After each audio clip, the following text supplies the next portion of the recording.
मलाई एकदम धेरै निद्रा लाग्छ क्या। अनि म सुतिरहेको छु, सकभर दिउँसो टाइम मिल्यो भने 4-5 घन्टा सुत्छु। राति त छँदैछ। अनि सपना एकदम धेरै देख्छु। यतिकै पनि सपना जसलाई याद हुन्छ उसलाई निद्रा प्रायः पुग्दैन। मलाई पनि भएको चाहिँ त्यही एउटा कारण। तर सपना देख्दा पनि बडो अनौठो लाग्छ क्या। जस्तै काठमाडौँको सपना देखेँ भने काठमाडौँमा बिल्डिङहरू हुन्छ नि, अहिलेका नयाँ भवनहरू केही देख्दैन, पुरै खाली जग्गा हुन्छ नि, त्यस्तो खाली जग्गा टाइपको। अनि त्यो खोलाको ठुलो ठुलो बगरहरू भएको, वरिपरि घरहरू केही नभएको भन्नाले चाहिँ जस्तै धेरै अगाडि आई थिङ्क 1 वर्ष भयो होला, मैती देवी देखेको होइन। मैती देवीमा चाहिँ त्यति बेलामा सपनामा घरै थिएन क्या, काहीँ पनि सब खाली जग्गा थियो। अनि यसो बिर्सेर सम्झिँदाखेरि त त्यस्तो त सम्भवै छैन। मैले न त्यस्तो कहिले कल्पना गरेको हुन्छ, न अब देख्ने कुरा त सम्भवै भएन होइन। यस्तै देखिरहेको हुन्छु क्या, के भएको यो। अनि आज कहाँको देखेँ, टोकियो देखेको। टोकियोमा भनेको टोकियोमा नेपालीहरू रहेछन् अरे। अनि जुन त्यो ट्रेनको लिक हुन्छ नि, त्यो त अहिले त एकदम मोडर्न टाइपको छ नि, त्यो एकदम डिफ्रेन्ट टाइपको थियो क्या। अनि त्यहाँ नेपालीहरू देखेको कता के होइन, अलिक धेरै राम्रो छ, मान्छेहरूको फेस चाहिँ याद छैन। अनि नेपालीहरू अलिक फटाफटा टाइपको। अनि भन्नाले म चाहिँ के प्रब्लम भएर म के भन्न आँटिरहेको थिएँ। अनि उनीहरूले चाहिँ के भन्नु, यहाँ के चाहिँ गर्छन् भनेर, हुन चाहिँ जापान रे, तर मान्छे चाहिँ त्यहाँ नेपालीहरू क्या। जापानिजहरू पनि थियो बाटोमा, तर नेपालीहरू चाहिँ। अनि यसले भनेर पनि केही हुँदैन भन्ने खालको चाहिँ त्यो मलाई व्यवहार गर्न खोज्दै थिएँ।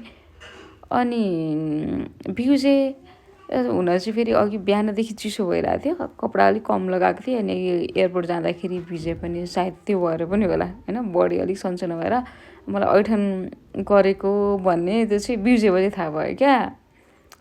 यस्तै हुन्छ। पहिला चाहिँ दिनदिनै ऐठन गर्थ्यो। अनि त्यसले गर्दाखेरि सधैँ म चाहिँ बत्ती बालेर सुत्छु।